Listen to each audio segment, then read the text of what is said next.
sura ya 20 ambayo kwenye ule mwongozo wetu wa kujifunza kupitia zile video za awali ambazo zimepita, hii ndiyo sura ya mwisho, sura ya 20, ambapo hapa tutaangalia chati za forex, lakini vile vile licha kuangalia chati pia tutaziangalia pia na chati zenyewe kwa vitendo, unaona, alafu vile vile pia tutaangalia na hizi trading platforms ambazo kwenye video zilizopita mmeziona tayari. Unakuta kuna ile tunaita ilikuwa ni MT4, unaona, ambao pia niliwaambia unaweza ukaidownload. Kuna MT5 ambao ndio tunaitumia sana sasa hivi, alafu kuna Trading View, unaona, Trading View. Hizi ni platform, naweza nikasema ni platform maarufu ambazo zinatumika sana, unaona, ku trade, unaona, ambapo kiasi kwamba ukisha kuwa na MT5 hii hapa, kama umedownload MT5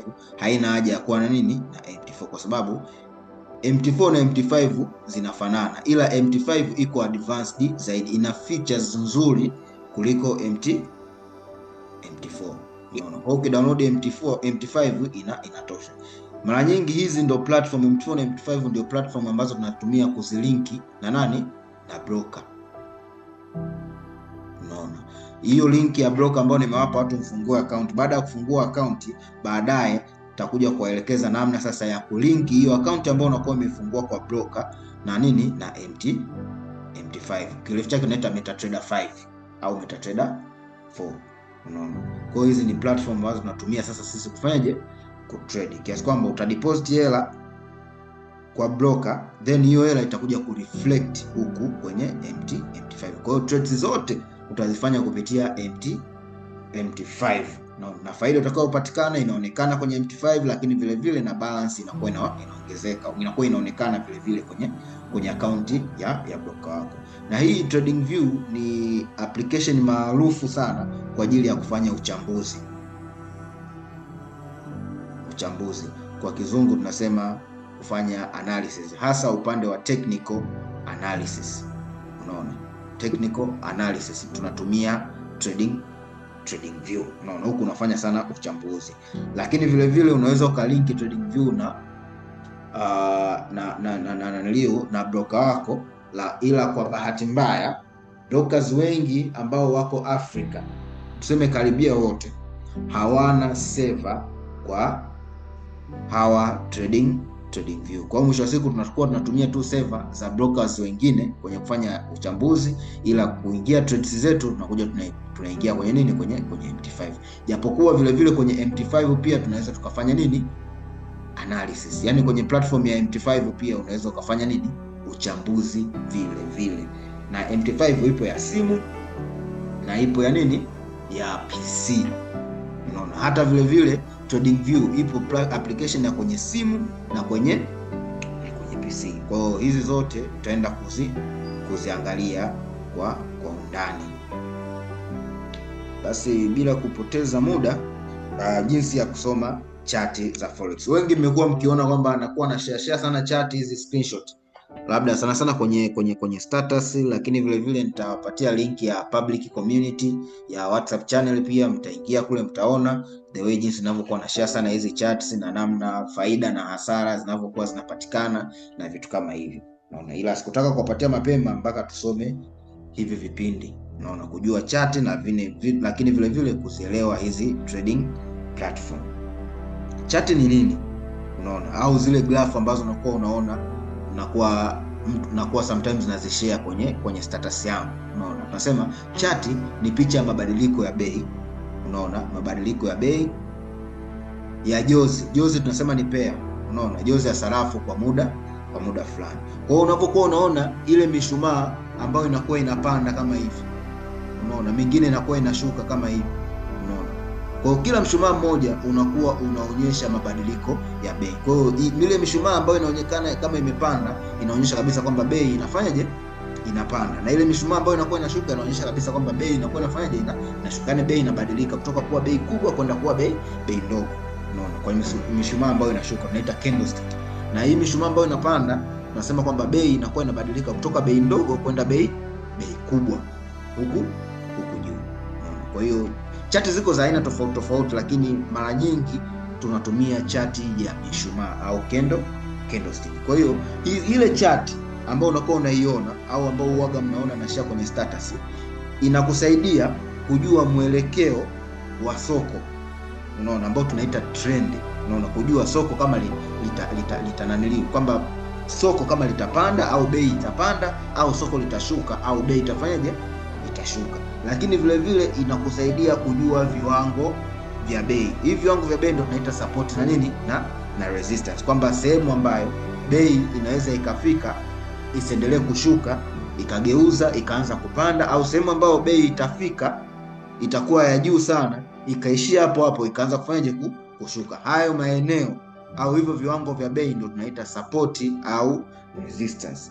Lakini vile vile chati inakusaidia kujua tabia ya washiriki wa soko, kwa sababu washiriki wa soko siku zote tunakuwa tunaniliu ni buyers, unaona, na sellers, au kwa lugha nyingine tunaita bulls na bears. Kwa hiyo kupitia chati unakuwa unajua kwamba hawa washiriki wa sasa hivi wapo kwenye tabia gani. Unaona, je, wana buy au wanafanyaje, wana sell? Ni eneo gani hawa washiriki wa soko wanategemea kubai? Kwa hiyo unakuwa ni rahisi wewe kujua tabia ya washiriki wa soko, na wewe kujua sasa ni kwa namna gani unaweza ukajiposition ili kuteke advantage kupitia hizo tabia ambazo unaziona kwenye nini, kwenye chati. Tuko pamoja mpaka hapa?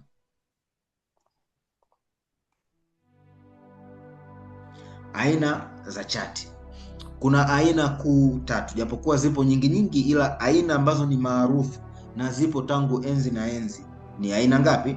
Ni aina 3. Aina ya kwanza tunasema ni line chart. Unaona, hii ndio aina ya kwanza kabisa kugundulika huko miaka ya nyuma. Unaona, hii inaonyesha mstari wa bei ya kufunga ambao tunasema ni closing price kwa kila kipindi. Unaona, tunasema kipindi, tunasema ni time frame. Unaona, kwa hiyo kwa kila kipindi line chart inakuwa inaonyesha bei ya kufunga au kufungua. Unaona, kwa kila nini, kwa kila kipindi. Tutakuja utaona mfano wake hapo mbele. Alafu vile vile tuna bar chart. Unaona, hii bar chart yenyewe inakuwa na sehemu tofauti. Hii line chart inakuwa ni kama kamstari hivi, ila bar chart inakuwa ni vidude fulani hivi vimekaa kama vinaniliu vijiti. Unaona, imekaa hivi, unakuta inakuwa hivi, alafu sehemu nyingine inakuwa vipi, inakuwa hivi. Hizi ndio tunaita nini, ni bar chart. Hii inaonyesha open, high, low na close price. Unaona, open price, highest price, lowest price na closing price. Unaona, hiyo nini, hiyo bar chart kwa kila kipindi. Kipindi tunasema ni time frame. Time frame inaweza ikawa ni muda wa lisali moja, muda wa masaa mawili, masaa manne, siku nzima. Unaona, ndio vipindi hivyo, wiki, mwezi, unaona, na vitu kama hivyo. Alafu vile vile tuna chati ambayo sasa ndio tunaitumia sana, ambayo tunaita ni candlestick chart. Unaona, hii ndio chati maarufu sana, na yenyewe inaonyesha vitu vile vile ambavyo vinaonyeshwa kwenye nini, kwenye bar chart. Yaani vitu ambavyo vinaonekana kwenye bar chart ndio vipo kwenye nini, kwenye candlestick chart. Yaani tuseme candlestick ni advanced bar chart. Unaona, ni bar chart ambayo imefanyaje, imeendelea. Unaona, au imeboreshwa.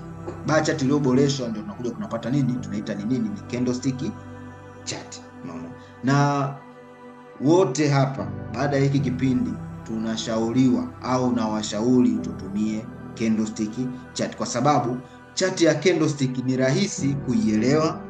Unaona, na ni rahisi pia kuisoma kwa haraka, tofauti na hii bar chart pamoja na nini, na line chart. Hizi kidogo zinakuwa ziko ngumu. Sasa line chart ni ngumu kidogo. Unaona, tofauti na nani, na bar chart. Hii hapa sasa, umeona, hii hapa ndio tunaita ni nini, ni line chart. Ukiangalia hapa kwa haraka ni ngumu sana kuelewa kitu gani ambacho kinaweza kaenda kutokea baadaye. Unaona tu mstari umepita kama hivi, grafu imepita. Kwa hiyo ni ngumu mno hata kufanya uchambuzi, kujua bei itatoka hapa itaenda wapi, ni ngumu sana. Tofauti na ukija kwenye bar chart. Unaona, hii bar chart inaelezeka kwamba hii mistari mekundu au hivi vijiti vyekundu vinaonyesha sellers, kwamba price inafanyaje, inashuka. Ila hivi vijiti vya blue juu vya kijani vinaonyesha nini? Ni buyers. Kwa hiyo haya maeneo ambayo unakuta hivi vijiti vya naniliu vya kijani vimeanza kutokea, vinaanza kupandisha juu, ndio maeneo ambayo buyers au watu ambao wananunua wafanyaje, waliingia sokoni. Haya maeneo kunakuwa na nani?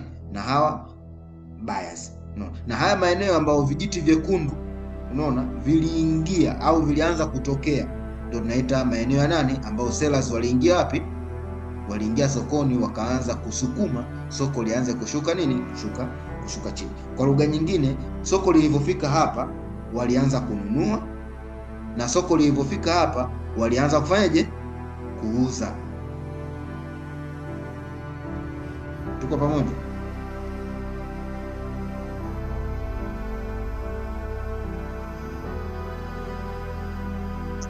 Ndio, tuko pamoja. Aina nyingine ya chart tunasema ni candlestick chart. Sasa hii candlestick hapa ndo tunaona ni nini? Mishumaa. Ukiangalia iko tofauti na nini? Na bar chart. Bar chart kidogo inakuwa inaonyesha utata fulani, ila candlestick inaeleweka zaidi. Hii ni mishumaa. Imetofautiana kidogo sana na bar chart, ila hii huku candlestick inaonekana vizuri. Unaona? Ni graph ambayo unaweza ukaisoma na ukaielewa vizuri. Kwa hiyo haya maeneo ambayo unakuta kuna hizi kendo za blue ambazo zinaanza kwenda juu, ndio maeneo ambayo buyers waliingia, walianza kununua. Kwa sababu ukiwa una buy, soko linakuwa linaenda wapi? Linaenda juu. Na ukiwa una sell, soko linakuwa linaenda wapi? Linaenda chini. Kwa hiyo hili eneo hapa ndio eneo ambalo sellers waliingia, wakaanza kusukuma bei kwenda wapi? Kwenda chini. Walipofika hapa, buyers wakaingia hapa, wakaanza kusukuma soko kwenda wapi? Kwenda juu. Na walipofika hapa juu, wakasukuma soko likaenda chini. Hapa soko likaenda juu, hapa soko likaenda chini, hapa lika consolidate. Unaona, consolidation inamaanisha kwamba kuna kama mashindano kati ya buyers na sellers, wanashindana. Wengine wanakomaa soko lizidi kushuka chini, wengine wanakomaa soko liende juu. Kwa matokeo yake unakuta soko linakuwa linatengeneza kitu kama hichi. Unaona, soko linakuwa aliendi juu au chini, linakuwa linacheza hapo hapo. Unaona, linatengeneza vitu kama hivi vya zigzag. Baadaye anayekuja kuonekana ana nguvu kuliko wengine ndio anafanikiwa kusukuma soko kwenda wapi? Kwenda juu. Na alipofika hapa, hawa sellers wakasukuma soko kwenda wapi? Kwenda chini. Kwa hiyo hivi ndivyo candles zinavyokuwa zinaonekana. Unaona?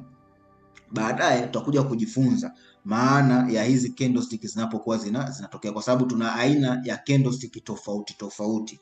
Kwa hiyo ni lazima na zenyewe tuzielewe kwamba ukiona candlestick hii hapa utegemee soko linaweza likaenda chini, au ukiona candlestick hii hapa basi utarajie kuna uwezekano soko linaweza likaenda wapi? Likaenda juu.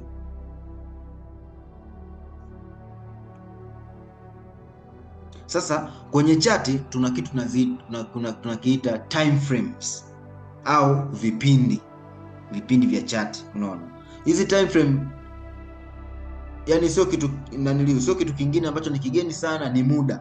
Unaona, muda gani? Muda ambao kwa mfano tunaona kama hapa tuna hii hapa kendo ya blue ambayo imeenda juu, hii hapa. Na hii hapa kendo kuanzia ilipoanza kutoka hapa chini mpaka kuja hapa juu, kuna muda ambao imetumia. Unaona, inaweza ikawa ni sekunde, dakika 5, lisali moja, masaa 2, masaa 4, siku 5, wiki au mwezi. Hii hapa kendo ambao unakuwa umefanyaje? Umeiona. Kwa huo muda ambao inakuwa imetumia hii kendo kutoka hapa chini mpaka kuja kufunga hapa juu ndio tunaita time frame. Kwa hiyo time frame ni muda ambao candlestick moja inatumia kuanzia kufunguka mpaka kuja kufanyaje? Kufunga. Huo muda unaweza ukawa ni sekunde, dakika, lisali moja, 2, 4, siku, mwezi au miaka. Unaona, kwa sababu tuna kendo za miaka, tuna kendo za siku, tuna kendo za mwezi, tuna kendo za wiki, tuna kendo za dakika 1, za dakika 5 au sekunde. Hizo zipo. Kwa ule muda ambao kendo moja inatumia kuumbwa, naweza nikatumia msemo huu hapo, kuumbwa kuanzia inapofunguka hapa chini mpaka hapa juu tunaita time frame, au muda ambao ulitumia hii hapa kendo ambao unaiona hapa, hii hapa nyekundu, kutoka hapa juu hapa mpaka hapa chini na kurudi kuja kufunga hapa, ndio tunaita nini? Ni time frame. Kwa tukija kuona nili time frame au vipindi vya chati ni muda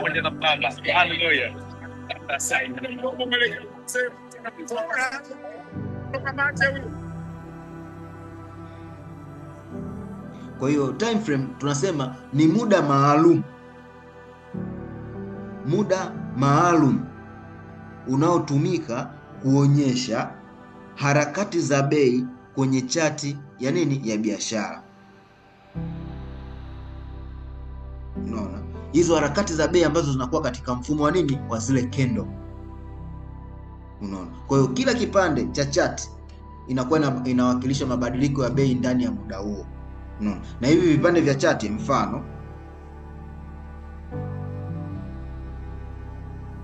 naweza nikafungua hapa chati moja hapo hapa ya forex. Hii hapa ni chati ambayo unaiona. Hii chati unaona hapa tuna kendo hizi hapa kendo. Ngoja nitafute chati ambayo sijaichora chochote. Nimechora hii hapa. Unaona? Hii hapa ni chati. Na pair ambayo kwenye hii chati ni hapa GBP USD. Ni chati ya GBP USD. Unaona hizi hapa juu hizi.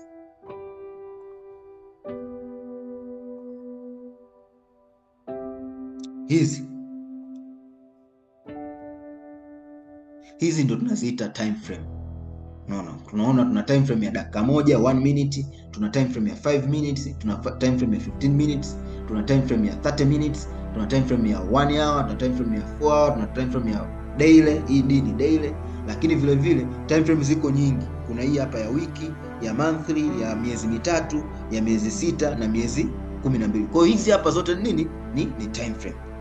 Kwa hiyo sasa hapa kwenye graph, kwenye notes anasema kwamba kila kipande cha chati huwakilisha mabadiliko ya bei ndani ya muda huo. Kipande chenyewe ni kipi? Hicho kipande cha chati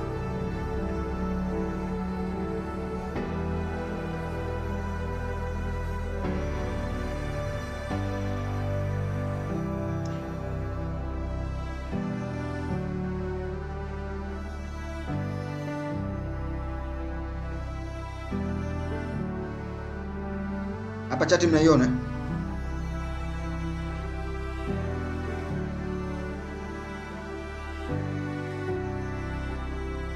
Inaonekana hiyo. Kipande ni hiki hapa, kwamba ukiweka time frame ya 1 hour, kwa kinachotokea hapa ndio hicho kipande cha chati. Unaona kwamba ni kipande cha chati ya risali moja, au ni time frame ya 1 hour. Unaona, kwa maana kwamba kila mshumaa unaoona hapa au kila kendo ambao unaiona hapa, kwa mfano kama hii hapa, imetumia risali zima, yani kutoka hapa chini mpaka kuja kufunga hapa juu. Muda uliotumika ni 1 hour au lisaa limoja.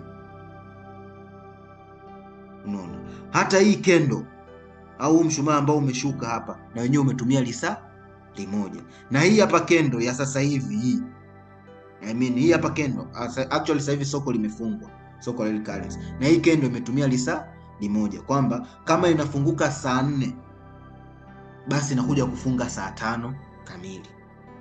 Kama inafunguka saa 6 basi inakuja kufunga saa 7 kamili. Kwa kila kendo ambao unakuwa unaiona hapa imetumia lisaa limoja kuumbwa kwake, yani kuanzia inavyofunguka hapa chini mpaka kuja kukamilika hapa juu kwenye time frame ya 1 hour. Lakini tukienda kwenye time frame ya 4 hour, kila kendo ambao unakuwa unaiona hapa yametumika masaa 4 kuanzia ilipofunguka hapa chini. Kwa mfano kama hii hapa kendo ya kijani ya bullish, unaona kwamba kuanzia ilipofunguka hapa chini mpaka kuja kufunga hapa juu yametumika masaa 4. Yani imeumbwa ndani ya masaa 4 ndio imekuja kukamilika hivi, kwamba imefunguka hapa, imekuja kufunga baada ya masaa 4, na baada ya masaa 4 kufungwa imefunguka kendo nyingine ambayo ni hii hapa ya bearish, na yenyewe pia yametumika masaa 4 mpaka kuja kufunga hapa chini. Vile vile ukija kwenye time frame ya mwezi monthly, unaona kwamba kila kendo unayoiona au kila mshumaa ambao unauona hapa kwenye hii chati umetumika mwezi mzima, kuanzia ilipokuja kufunguka hapa chini mpaka kuja kufunga hapa juu, ni mwezi mzima, yani siku 30 ndio zimetumika kwenye kuumbwa au kuiunda hii hapa nini, hii hapa kendo. Kwa hiyo kwenye kila time frame unapaswa uelewe kwamba kila time frame na kila mshumaa ambao unaiona kwenye kila time frame, muda ambao umetumika kutengenezwa kwa huo mshumaa au hiyo kendo inaweza likawa ni lisali moja kama upo kwenye time frame ya 1 hour, ni masaa 4 kama upo kwenye time frame ya 4 hour, ni siku nzima kama upo kwenye time frame ya daily, ni wiki nzima kama upo kwenye time frame ya weekly, au ni miezi 12. Kwa mfano hapa tunaenda kwenye time frame ya miezi 12. Unaona kwamba kila kendo ambayo unaiona hapa imetumika miezi 12 kuanzia inapofunguka mpaka inapokuja kufunga. Kwa mfano hii ni pair ya GBP USD, kendo ya sasa hivi tuko mwezi wa ngapi? Tunaingia mwezi wa 6. Unaona hii kendo ambayo unaiona hapa sasa hivi haijafunga, unaona. Kwa hiyo tangu Januari yenyewe iko inacheza hapa, unaona. Kwa hiyo itakuja kufunga mwezi wa 12, na mwezi wa 12 tarehe 31 ndio inafunga. Unapoingia tarehe 1 inafunguka kendo nyingine, na yenyewe itatumia miezi 12 mpaka kuja kufanyaje, kufunga.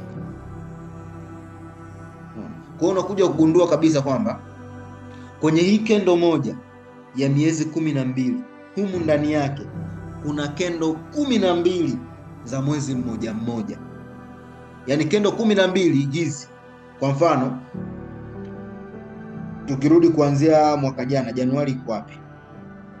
Januari, Mei, March 2026 ilianzia hapa. Januari ilianzia hapa. Nataka naonyeshe kitu kimoja.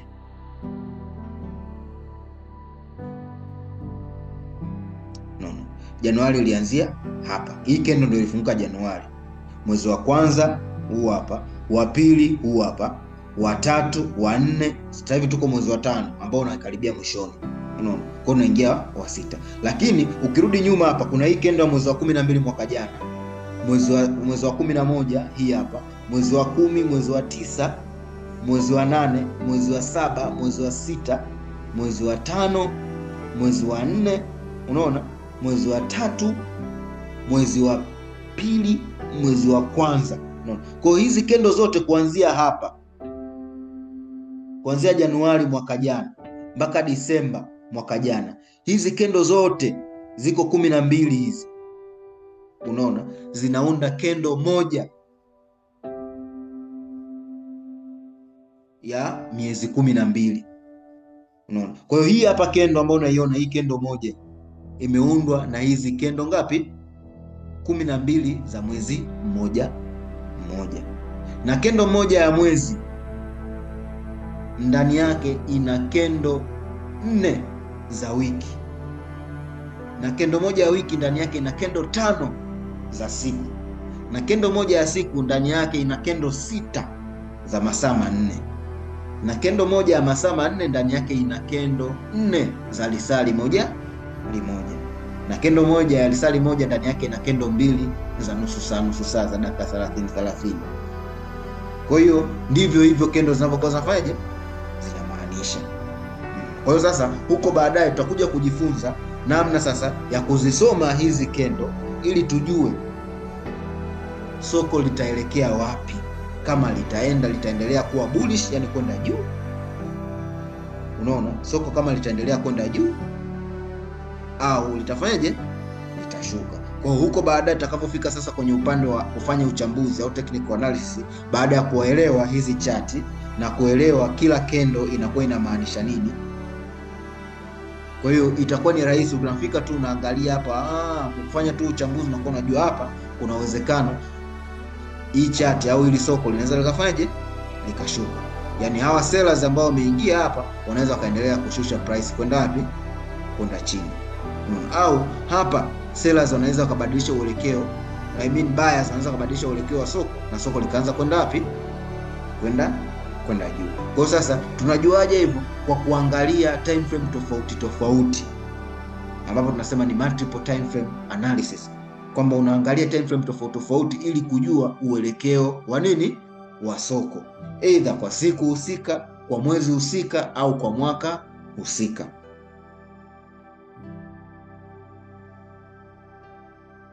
Na hivyo vyote tunaangalia kupitia nini? Kwa kusoma hizi candlestick na sio line chart kama unavyoiona hapa. Hii ni line chart au bar chart. Unaona hizi bar chart na line chart kidogo inakuwa ni ngumu kuzielewa, ila candlestick ndio kendo maarufu, lakini vile vile ni rahisi kuzielewa, interpret tunasema.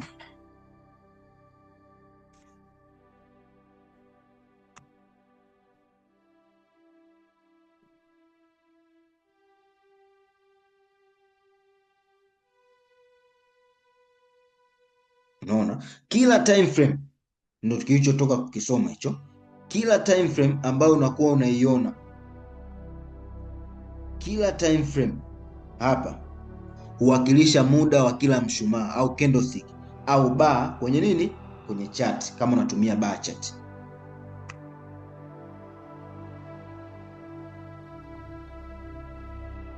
Mfano kwenye chart ya lisali moja 1 hour, unaona kila mshumaa au kila kendo inaonyesha mabadiliko ya bei ndani ya saa moja. Au kwenye chati ya masaa 4, kila kendo ambayo unakuwa unaiona pale inakuwa inaonyesha mabadiliko ya bei ndani ya masaa mangapi? 4. Kwa hiyo hizi time frame tunazitumia kuchambua soko kwa mitazamo tofauti ya muda mrefu, wakati na mfupi. Ndio hiyo tunasema multiple time frame analysis.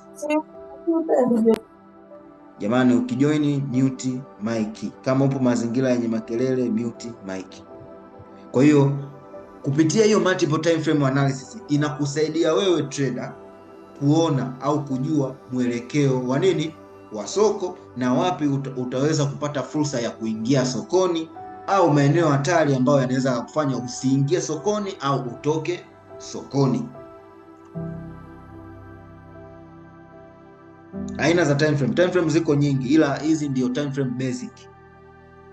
Unaona tuna time frame ya 1 minute, 5 minute, 15 minutes, 1 hour, 4 hour, daily, weekly na monthly. Hizi ndio time frame ambazo ni very very basic, ambazo tunakuwa tunazitumia au zinatumika sana kwenye kufanya uchambuzi. Unaona, kwa hiyo kwenye time frame ya daily kila mshumaa ni siku moja, na kwenye time frame ya weekly kila mshumaa ni wiki. Unaona, na kila time frame inakuwa na matumizi yake.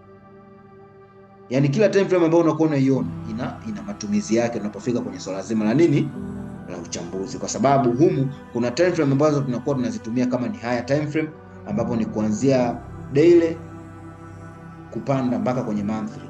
Alafu tuna intermediate time frame, unaona, ambao mara nyingi ni kuanzia 4 hour mpaka 1 hour. Alafu kunakuwa tuna lower time frame ambapo ni kuanzia dakika 30 mpaka kwenye 1 minute hadi kwenye sekunde. Unaona, kwa hiyo kila time frame unakuta inakuwa na nini, na matumizi yake, either kufanya scalping, kufanya intraday trading, au kufanya swing trading, au kufanya position trading.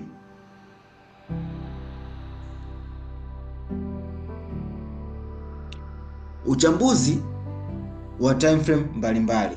Unaona, kwa hiyo kwenye uchambuzi wa time frame tumesema kwamba tunakuwa tuna higher time frame ambapo ni kuanzia daily, weekly na monthly. Alafu tuna intermediate time frame ambayo inaweza ikawa ni 4 hour au 1 hour, time frame ya 1 hour. Alafu vile vile tuna lower time frames ambazo mara nyingi hizi tunazitumia kwenye kupata entry. Ukitaka kuingia sokoni, mara nyingi wao tunaingia sokoni kwa kupitia lower time frame. Ila intermediate time frame mara nyingi ni kujua, kuangalia trendi, unaona, au uelekeo wa soko kwenye intermediate time frame. Alafu kuna higher time frame, kujua uelekeo wa soko kwa muda mrefu, lakini vile vile kugundua maeneo hatari ambayo yanaweza yakashikilia bei au price kwa muda mrefu. Ndio tunatumia higher time frame. Kadri tunavyozidi kusoma huko mbele tutazidi kuelewana. Baadhi ya vitu vingine ambavyo navizungumza hapa unakuwa unaona huvielewi vizuri.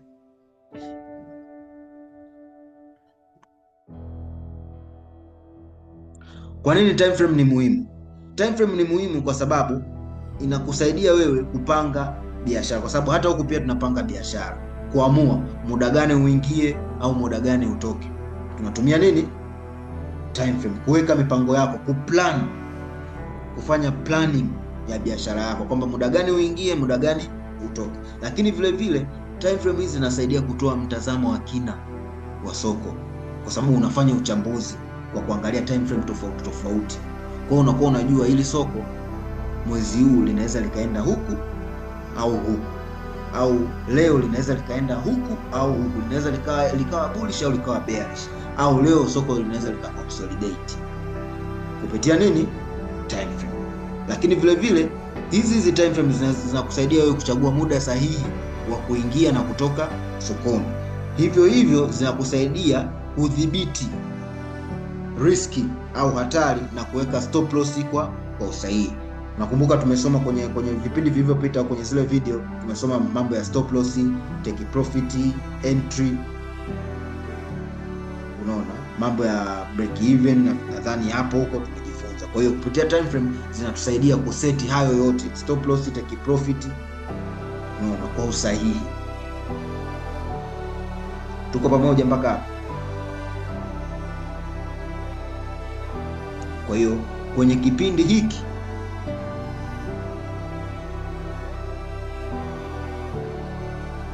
cha jinsi ya kusoma chart na mambo ya time frame ndo kimeishia hapo. Sasa tuangalie sasa, nimesema tuna chart hizi za naniliu trading view. Hii ni chart ya trading view ambayo tumezungumzia sana. Umeona ndivyo inavyokuwa inaonekana. Kwa hiyo kupitia hii chart hapa mtu unaweza kufanya nini? Uchambuzi. Tutakuja kusoma huko mbele namna ya kufanya nini?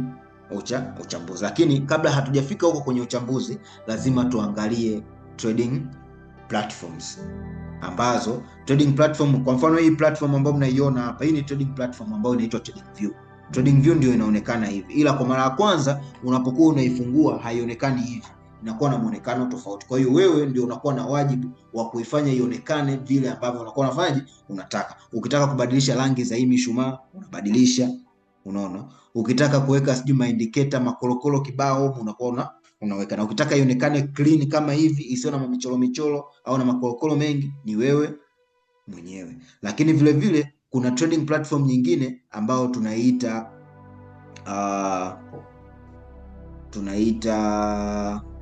MetaTrader 5. Ipo ya kompyuta na ipo ya simu. Mfano hapa tuna hii hapa MetaTrader ya simu ya kompyuta, ambao ni hii hapa, naifungua hapa.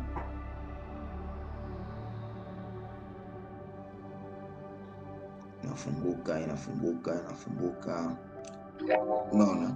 Hii hapa ni MetaTrader ya nini? Ya kompyuta. Ukiangalia hapa haijatofautiana sana na trading view. Utofauti wake ni mdogo sana, na utofauti upo kwenye features.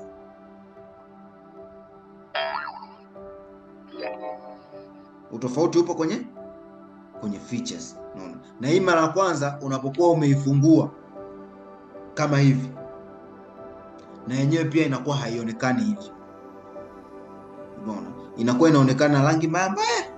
Kwa hiyo wewe ndio unakuwa na wajibu sasa wa kufanyaje, wa kuifanya vile ambavyo unakuwa unataka wewe. Mfano hapa unapokuwa unaifungua mara ya kwanza inakuwa inaonekana hivi,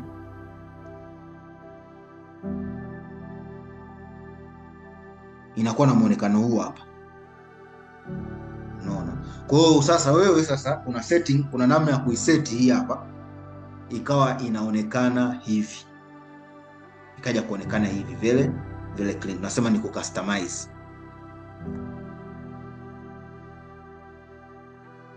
ikaja kuonekana hivi. Na unaona kuna time frame, kuna monthly, kuna weekly, unaona kuna daily, kuna 4 hour, unaona kuna 1 hour, unaona kuna mpaka 1 minute, sekunde moja. Kwa hiyo hii ni trading platform nyingine ya MT5. Kwa hiyo hii pia unaweza ukaitumia kwenye kufanya uchambuzi na kutrade moja kwa moja huku, au ukawa unafanya uchambuzi kwenye nini, kwenye trading view.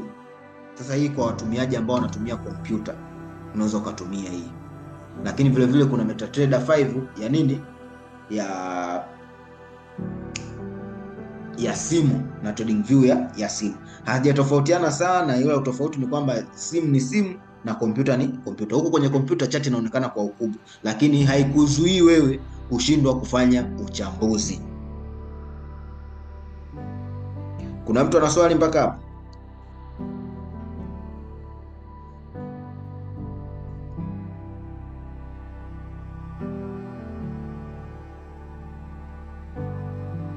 Sasa mpaka sasa tumetumia almost kama lisali zima. Kipindi kijacho ambacho ni kesho na pia tutaendelea na kipindi, tutasoma trading platforms. Tutajifunza hiyo trading view, namna ya kuipata kwenye kompyuta, na hii MetaTrader 5 namna ya kuipata kwenye kompyuta, na namna ya kuicustomize au kuiseti ionekane vile ambavyo unavyotaka wewe. Hicho kitakuwa ni kipindi cha kesho. Alafu baada ya kipindi cha kesho sasa tafuata sasa kipindi kingine cha Introduction to Technical Analysis. Ndio hapo sasa tutajifunza namna ya kuchambua soko. Ndio tunaanza kujifunza namna ya kuchambua soko. Kwa hiyo kipindi kijacho cha kesho, muda ni huu, saa 3:30, tutajifunza hizi trading platform ambao ni MT4 na trading view. Tutajifunza ya kompyuta, ya simu, vyote ambavyo nitahakikisha kila mtu atakuwa yuko navyo aware. Na kipindi kinachofuata tutajifunza sasa namna ya kufanya nini, uchambuzi. Kuna mtu yoyote ana swali?